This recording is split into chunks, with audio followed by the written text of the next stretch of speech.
Facebook. Jackie Broman here from TBA Law. Sorry I missed doing a video last week. I had a bad head cold and it sort of got onto my chest a little bit. You can sort of hear I'm still a little bit husky, but last week I could barely talk. So I'm back, and this week I wanted to bring you some information leading up to International Day of People with Disabilities, which is on the 3rd of December.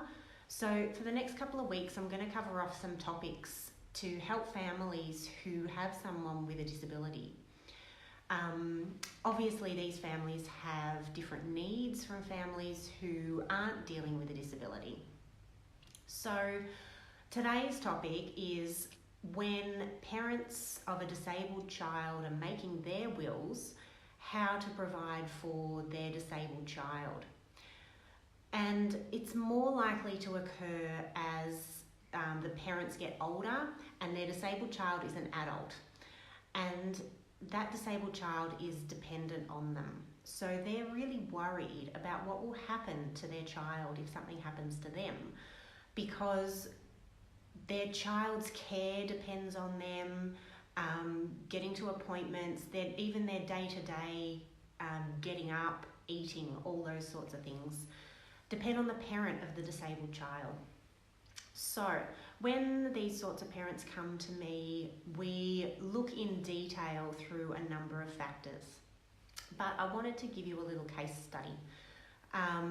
This is not based on anyone in particular, the names are made up, but it's like a convergence of quite a few cases that I've had. So Steve and Lynn are the parents of a disabled child. Steve and Lynn are in their 60s. Their disabled son is in his 30s.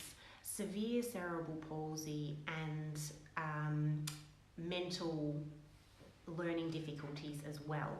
So wheelchair bound, unable to communicate well, can't live independently. They've also got a second child who is well.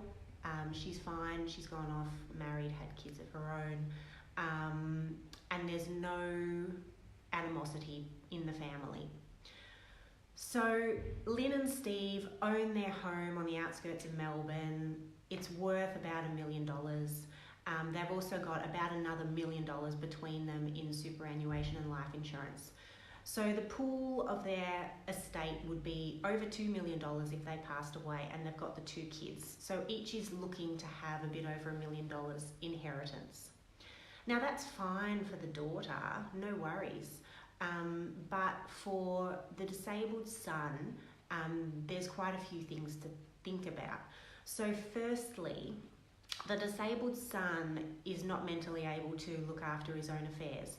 So his mother is his administrator, appointed through VCAT.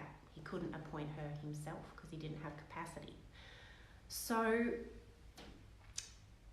they've really got to speak to their daughter and talk through the situation and make sure she's okay to be her brother's administrator if something happened to both of them. Now in this case, that's no problem. She's happy to do that. But in many other families, it might be more difficult. You might have to rely on the state trustees or further extended family members. The other thing to consider is Centrelink benefits. So the disabled son obviously doesn't earn an income, and earning or receiving a large inheritance of $1 million is probably going to put him off his Centrelink benefits. So there are a couple of things that we can do there in that in their planning for the parents around setting up a couple of different trusts, one of which would be exempt from Centrelink, so we can chuck as much money in there as we can for the accommodation and support of their son for the rest of his life, and it wouldn't be assessed by Centrelink. So that's about $500,000 can go into that trust, and the other trust can have about $500,000 in it.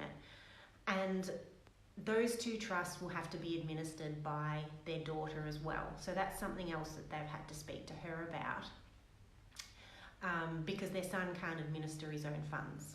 So we're setting up 2 different trusts in their doing their estate planning, one of which takes into account Centrelink.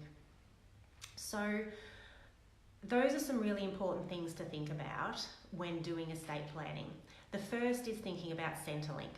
So those with a disability often rely heavily on Centrelink benefits, NDIS,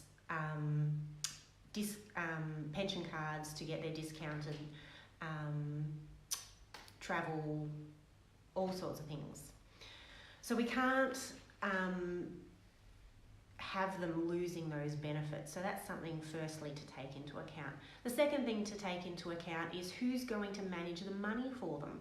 So in the scenario I've talked about, the daughter, no worries, she can do it, but quite often that might not be the case. So that's another important thing to think about in the estate planning.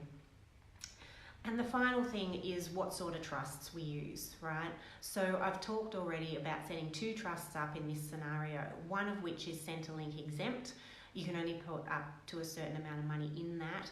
And the other will be a fairly flexible trust that the daughter will manage on behalf of the disabled son. So that would work well in this scenario, but there are another number of trusts that could be looked at, protective trusts and various other trusts that might work depending on the circumstance. So all these things need to be looked at. But I want to really emphasise that it's not overwhelmingly difficult. So for those parents out there with disabled children that they're caring for, please don't leave it to the last minute. Take control while you can. It's a process that only takes 2 appointments, just like any normal family. There may be some additional thinking about things and emails in between, but at least put something in place. It's not beyond your scope of being able to handle these things. So again, just creating some more awareness, because International Day of People with Disabilities is coming up on the 3rd of December. So the next couple of weeks will be around estate planning and other services available for families with someone with a disability. So again, I'm Jackie Broman, and I'll see you again in the next one.